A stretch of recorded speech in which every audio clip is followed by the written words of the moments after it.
오늘 읽어드릴 책은 평범한 일상 속의 도살인 범죄의 역습, 조정아 박상용 저자의 범죄의 탄생인데요. 범죄의 탄생은 저번에도 한번 영상 올렸었는데 오늘이 두 번째 영상이에요. 그러면 같이 한번 읽어보도록 하겠습니다. 박상용, 고려대 법학과 졸업, 제29회 사법시험 합격, 사법연수원 19기, 군검찰관 변호사 재직 중, 1993년 경찰청 경정특채, 2002년 총경 승진, 본천 수사국, 수사과장을 거쳐 서울 양천, 경기, 대전 중부 논산경찰서장으로 재직하다 2013년 6월 경찰 퇴직. 조정아, 중앙대학교 문해창작학과 졸업, 전 서울구치소 보안과 근무, 현 서울도시철도공사 감사실 근무, 한국방송작가교육원 전문반 수료. 목차를 먼저 설명해드리겠습니다. 목차는 하나, 헬조선의 사건 사고들, 둘, 사랑 관심이라는 가해자, 셋, 네 옷의 사건 사고를 탐하라, 넷, 열린 사회와 그 범죄들, 다섯, 이것만은 바꾸자, 여섯, 경찰의 탄생, 이렇게 진행되는데요. 오늘은 이 6가지 목차 중에서 기억에 남았던 2가지 이야기를 해드리려고 해요. 그럼 한번 같이 읽어보도록 하겠습니다. 제가 첫 번째로 들려드릴 건 강간당한 남편 부부 싸우는 칼로 살배기입니다. 아내에 의한 첫 부부 강간 사건. 10년 전 영국에서 어학연수를 하면서 만난 두 사람이 결혼 후 아내는 유학원 사업으로 돈을 벌었고 남편은 변호사가 되기 위해 외국 대학에 입학했습니다. 하지만 부부는 돈과 외도 문제로 결혼 생활이 순탄치 못했습니다. 그러던 중 아내가 유학생들을 상대로 해서 사기 행각을 벌여 영국과 한국에서 동시에 법적 처벌을 받는 일이 있었습니다. 억대의 돈을 남자의 집안, 즉 시댁에서 변제해주는 과정에서 여러 가지 문제가 얽혔고 결국 결혼 생활이 파탄 지경에 이르렀습니다. 아내가 먼저 국내로 귀국해 먼저 생활하고 있다가 남편이 이혼을 위해 들어왔는데 아내는 자신의 남성 지인과 함께 남편을 오피스텔에 감금하고 이혼의 책임이 남편에게 있다는 말을 녹음한 후 위력을 행사해 남편과 성관계를 했습니다. 국내에서 처음으로 남편을 부부강간죄와 상해죄로 고소한 아내는 결국 구속되었습니다. 아내에 의한 남편 강간 사건, 우리나라에서 생긴 최초의 사례입니다. 사건의 소개 좀 부탁드립니다. 아내가 이혼 조건을 유리하게 만들기 위해서 만든 범행이었습니다. 남자와 공모해서 오피스텔로 유인한 다음에 옷을 전부 벗기고 청테이프로 결박을 한 상태에서 아내는 청부살인 위협을 하며 남편을 계속 협박했습니다. 남편은 아내가 시키는 대로 자신의 유책 사유에 대해 진술했고 아내는 이를 핸드폰으로 녹음했습니다. 그리고 그 과정에서 성관계를 했습니다. 제가 들어본 남편의 피해 진술은 매우 구체적이었고 피해자가 아니면 느낄 수 없는 고통스러운 감정을 담고 있었기 때문에 전 강간이라고 확신했어요.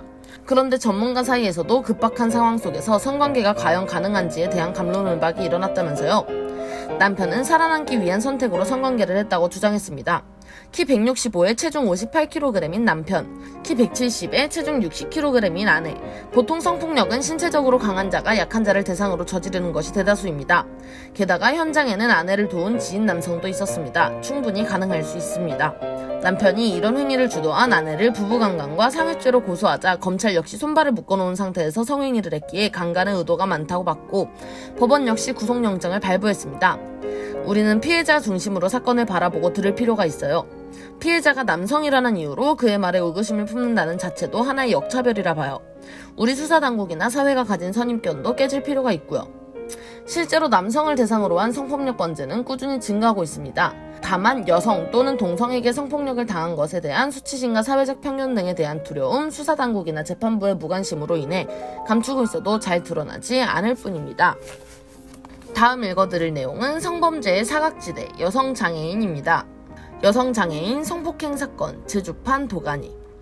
2002년부터 2013년까지 11년간 제주 시내 모 아파트에서 장애인 여성 6명을 상대로 이웃 남성 7명이 몹쓸 짓을 한 집단적이고 반복적인 성폭행 사건이 일어났습니다. 이른바 제주판 도가니라고 불리는 이 사건의 가해자 중에는 아파트 입주자 대표도 있었고 지역 장애인 단체 부회장도 있었습니다. 그들에게 성범죄를 당한 피해자 중에는 모녀 사이와 10대 청소년도 있었고 출산한 30대 여성도 확인돼 지역사회에 큰 충격을 줬습니다. 지적장애를 가진 여성들이 성범죄의 사각지대에 방치되어 있어 안타까워요.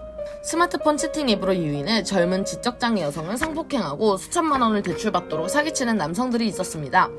피해 여성은 지적 수준이 초등학생 정도라 무기력하게 당할 수밖에 없습니다. 50대 지적장애인 여성이 자신에게 활동보조 서비스를 제공하던 60대 남성 활동보조인으로부터 수개월간 성폭행을 당했는데 가해 남성이 징역 5년을 선고받았고 이 남성은 불복해 항소한 사건이 있습니다. 통상 항소하면 항소심에서 감형되는 것이 일반적입니다. 저는 장애를 가진 여성을 성폭행했는데 가중이 되지는 못할 망정 감형된다는 게 잘 이해가 되지 않아요. 지적장애인 여성에 대한 성범죄 사건 재판은 통상적으로 많이 어렵습니다. 수사에서 재판까지 2번 죽는 성폭력 피해자들인데 그 피해자가 지적장애를 앓고 있다면 더 많이 무시당하고 외면당하기 십상입니다. 대부분 지적장애가 있는 여성들은 자신이 성폭행을 당한 시기와 장소를 정확하게 특정하지 못하는 경향이 있습니다. 그래서 가해자들은 피해자가 거짓말을 하고 있다는 주장을 펼치기가 더 쉽습니다. 거짓말 아니냐? 왜 정하지 않았냐? 왜 도움을 청하지 않았냐? 왜 뒤늦게야 신고를 할 생각을 했느냐? 위력이 있었냐? 당신이 원한 것 아니냐? 같은 가해자 입장 위주의 질문을 받으면 정신적으로 신체적으로 멀쩡한 피해자들도 혼란스럽고 괴로울 텐데 지적장애 여성들이 얼마나 제대로 응할 수 있을까요?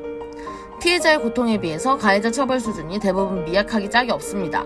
그리고 그 감경 사유는 대부분 초범이라는 것입니다. 지적장애 여성을 보호해야 할 장애인 단체 간부가 장애인 여성들을 상대로 성범죄를 저지른 제주판 도가니 사건의 가해자들은 어떻게 처리됐나요? 최대 가해자는 1심에서 징역 18년을 선고받았는데 항소심에서는 공소시효 만료를 이유로 7년에서 10년형을 받은 가해자 3명에게는 면소 판결도 내려서 논란이 일었습니다.